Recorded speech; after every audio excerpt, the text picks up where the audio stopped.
All right, so what does old Snippy want to talk about next? Well, I can tell you what old Snippy wants to talk about next.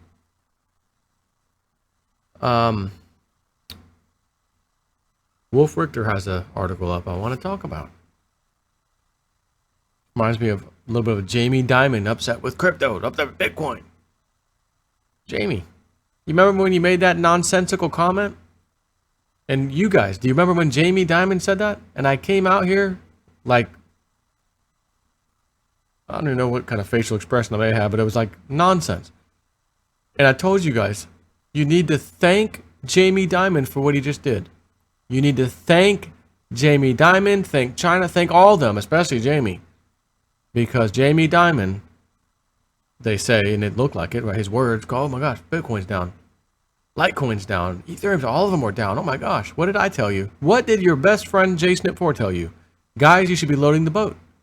Thank Jamie for what he just did and load the freaking boat.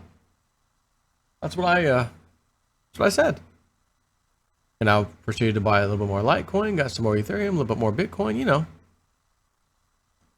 So I'm thinking, is there anything worse that one of these banksters or stock market gurus could say about cryptos?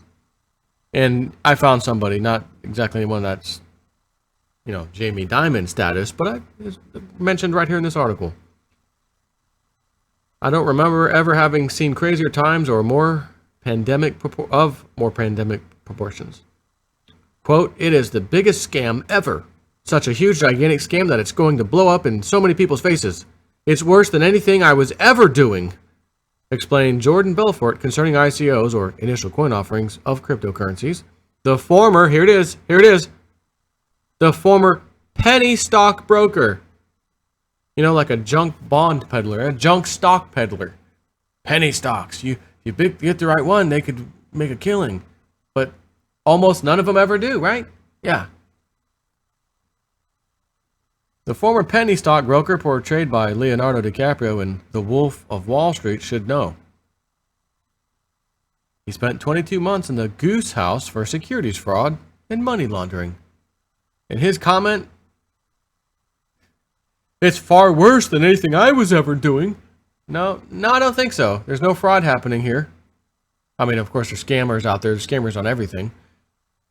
But as far as the actual ICOs and things that we get involved in that are companies doing things and going places, you know, doing what they said, this isn't fraud. There's no money laundering. Can't say the same for what he was doing with his penny stocks. I think he's just upset. Now the penny stock market is never going to be, never going to be the same again. Everyone wants to get into cryptos. The hell with the stock market, the hell with penny stocks, the hell with all of it. Money's in crypto land. Again, what was the price of Bitcoin when Jamie Dimon spouted off that nonsense out of his mouth? Didn't it get down to the 2,000 somethings, right? Like, wasn't that, did it hit that low? Because we had China sell off, then another China thing, then Jamie Dimon. And I'm out here, all bold, JSnip4, how dare he talk like that, telling people to load the boat and this thing's crashing down. $6,000 Bitcoin. Vice president of my company, part owner, was just in her office today. Joe, can you just come here? I think I want to buy some more of those things. Oh, the cryptos? Yes. All three of them? Yep. Good choice. Go ahead and log into Coinbase. Yep. Click on that. Do that. Yep. Okay. Oh, it says you got $100 left over. Limit. Let's just go ahead and use that up. We're going to throw that extra, get a couple Litecoin out of it, basically. Because triple digits should be coming to Litecoin. By the way, when did you get in? When she finally got in on Bitcoin, it was around $4,000. You realize $2,000 higher, which is where it's at. That's a 50% increase. How long ago was it that you got in? Oh, there's the purchase history. Oh, last month. Matter of fact, almost to the day. Technically, it was the 19th. Oh. 1 month ago, you just turned whatever you had into this into 50% more. In my mind, well, if that was $10,000, you would have had 15. If that was $20,000, you would have had 30. I didn't say that, but again, that's where my mind thinks of, well, I'm not the guy, oh, let me put a couple $100 and see what happens. Oh, no.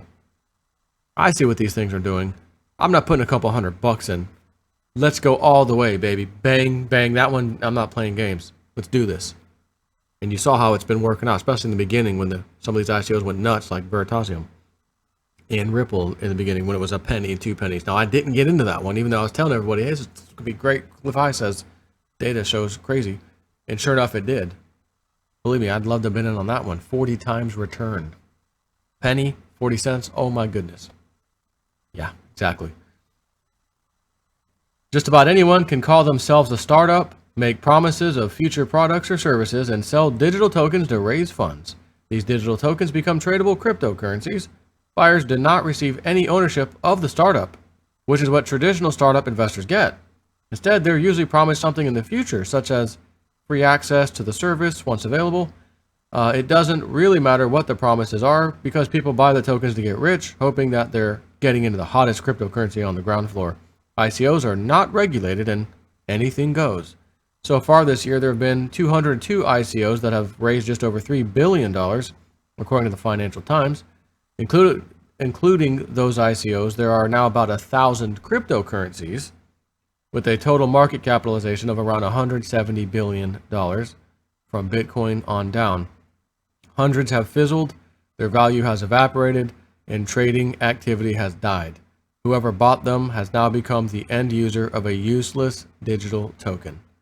Promoters of ICOs are perpetuating a massive scam of the highest order on everyone, Mr. Belfort told the Financial Times, though he conceded that many promoters may not have, quote, bad intentions. Oh, you mean like you? You know, isn't that a case of the kettle calling the pot black? Except you're calling the pot black and it's not. These are real companies. These are real ideas that are moving forward. Again, yeah, there's been a couple I've seen that were complete frauds. You can't tell me one thing in the world where there's not somebody trying to scam somebody. You know what I mean? Even knowing they're going to get nailed, they just can't help themselves and they can just do it. He said the techniques employed by ICO salespeople appeared to be similar to the pump and dump tactics used by boiler rooms. Get supply, promote aggressively, leak a little into the market, stir interest, perhaps via celebrity endorsements, then sell the rest before the price collapses. Everyone and their grandmother wants to jump in right now, he said. I'm not saying there's something wrong with the idea of cryptocurrencies or even tulip bulbs. It's the people who will then get involved and bastardize the idea. Can we focus back on the stock market, sir? Speaking of certain kinds of people who get involved and bastardize the idea. How many of your big banker buddies, friends, on Wall Street have raped and pillaged the rest of us, got caught doing it, and never spent a day in jail? While this guy is. That's because you're not too big to fail. You're too small to care. So you're doing a little jail time. Did not Bernie Madoff? He's another one. He's a nobody though. He's not part of the club. John Corzine, no jail time. Stole all those people's money out of their allocated accounts. Made a bet, lost the bet. Company went bankrupt. That's illegal. Can't do that. No jail time. Not slap on nothing. Not even slap on the wrist. And then you have Goldman Sachs, Vampire Squid, who tells their clients, hey, yeah, get in the housing market. Guys in the trading desk short the living hell out of the housing market. What's that? Oh, nothing. Go ahead. Customer A, B, C, D, E, F, G. All you guys, get in the housing market. It's going to keep going higher. Guys, double down on those shorts. Thank you. And you have the nerve to talk about ICOs and cryptos that way? Who are you kidding? Your criminal track record speaks for itself. But cryptocurrencies is where volatility is, and traders yearn for volatility in an era when stock markets only go up, but without volatility.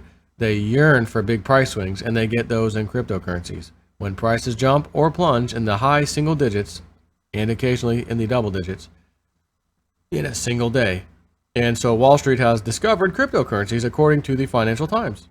Proprietary trading firms, which bet their own capital in markets from stocks to futures, are wading into Bitcoin, Ethereum, and other cryptocurrencies, better known as a playground for small speculators and a haven for money laundering.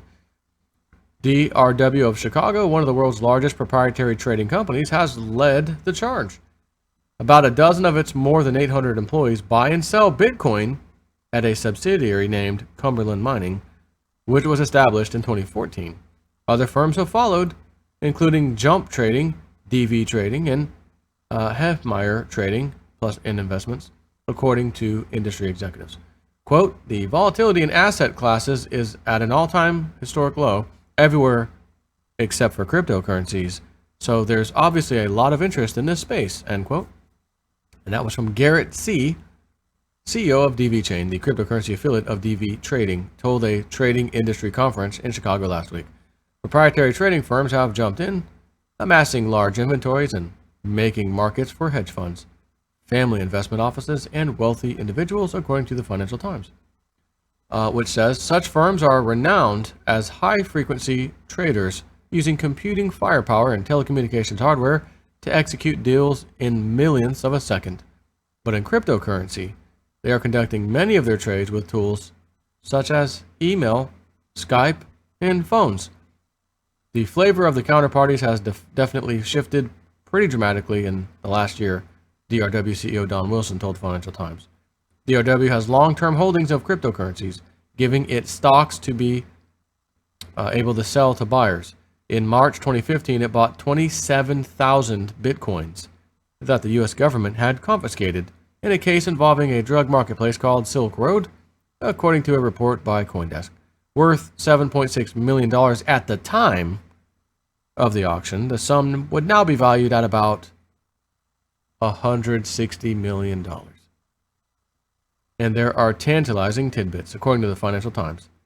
Hefmeyer, led by longtime Chicago futures executive Chris Hefmeyer, was advertising a job opening for a crypto trade engineer who has a passion for cryptocurrencies and the role they play in global markets. It is exploding, Hefmeyer said. It's a rapidly growing set of instruments, unlike anything we have ever seen. There are risks, but we are cautiously in. I, on the other hand, don't remember ever having seen crazier times of more pandemic proportion than these. And this whole craze is another shining manifestation. U.S. Treasury securities with maturities of 2 years or less have taken a beating, and their yields have been soaring, but the yield spread has collapsed to the lowest level since early in the financial crisis, and even the Fed is worried. Read, U.S. Treasury rates hit 9-year highs. Well, is there anybody out there that wants a freaking treasury? Oh, I got treasury. How much you making on that? Oh, a couple percent, 1 point something percent. Oh, really? Hey, my boss, part owner of the company that I work for, she just got in a Bitcoin at 4,000. Oh my God, that high? Yeah, she got in at 4. Isn't that crazy? Yeah. Yeah, listen, it's worth 6,000 today. When the hell did she get into that thing? A couple years back? No. A couple months. Actually, not even a couple months. 1 month ago. A month and about 2 or 3 days. I'm sorry. Did you just tell me she got in at a cryptocurrency known as Bitcoin at $4,000? Isn't that the one that was like $2 something like years ago, and then it like went up and down? Yes, yeah, you remember that? Yeah, I remember hearing something about that, but it came back down, went back up. Now it's 4,000, and when she got in, now it's 6 today, 6K. Oh, by the way, this weird, funny thing I call the Webbot report, Magical Unicorn Land, predicts price movements of these things. It's been pretty damn accurate. It says it's going to 20K sometime next year.